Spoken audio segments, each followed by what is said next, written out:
ठाकीती गीतेचा तोल आहे.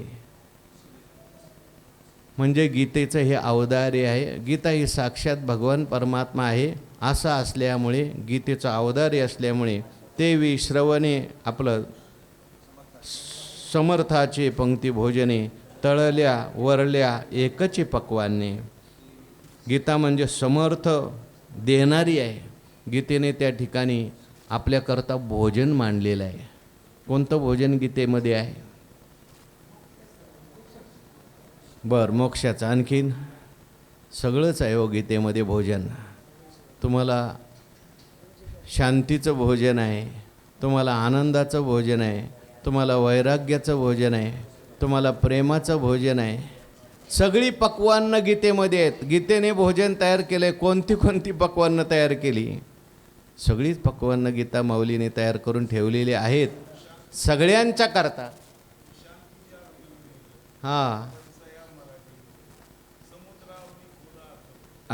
ज्ञानोबारायांनी भोजनाचं वर्णन केलं आहे काय काय ठिकाणी. हे असो बोलाची ताटे भली, वरी कैवल्य रसे ओगरली, हे प्रतिपत्ती मिया केली निष्कामासी. भोजनाचं वर्णन अशा पद्धतीने गीतेने सगळं भोजन तयार केलेलं आहे. समर्थ दात आहे. कैवल्य कनकाचे आदाना किंवा मोडोनी माया कुंजरू, मुक्त मोतियाचा ओगरू, जेवविता सद्गुरू निवृत्ती वंदू. तसं गीतासुद्धा पंक्ती भोजन आहे गीतेचं, समर्थ आहे. त्यामुळे तळल्या वरल्या एकचे पक्वाने. जे तळातले असतील म्हणजे जड बुद्धीचे असतील, कमी बुद्धीचे असतील पण श्रद्धावान असतील. वरल्या म्हणजे जे चांगल्या बुद्धीचे असेल, यांना अर्थ कळत असेल, जे अर्थ ज्ञानामध्ये पोचत असतील, सगळ्यांना एकच पक्वान्न त्या ठिकाणी सगळ्यांना आनंद देणार आहे, सगळ्यांना ज्ञान देणार आहे, सगळ्यांना भक्ती देणार आहे. अशी गीता आहे. ऐसा गीता वैष्णव प्रासाद. 18वा अध्याय कळस विशद. म्या म्हणितेला हा भेद जाणोनिया.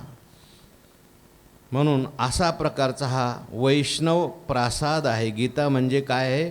वैष्णवांचं मंदिर आहे, वैष्णव भक्तांचं मंदिर आहे. पण कैसा?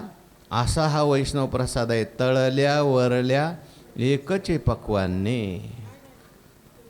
18वा अध्याय कळस विषद. आणि 18वा अध्याय जो आहे त्याच्यावर असलेला कळस आहे.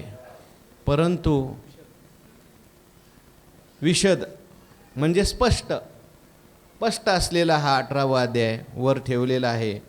आणि म्या म्हणितला हा भेद जाणोनिया. हा भेद जाणून, हे वर्म जाणून मी त्या ठिकाणी 18वा अध्याय हे कळस आहे आणि गीता हा वैष्णव प्रासाद आहे हे मी वर्म जाणून म्हटलो. मी असं म्हटलो नाही. मला या वैष्णव भक्तांच्या मंदिराचं वर्म माहिती आहे. काय या वैष्णव भक्ताच्या मंदिराचं वर्ण आहे? आता जे सांगितलं तेच वर्म आहे. याला प्रदक्षिणा करा, इथं श्रवणा करता येऊन बसा किंवा आज जाऊन दर्शन घ्या.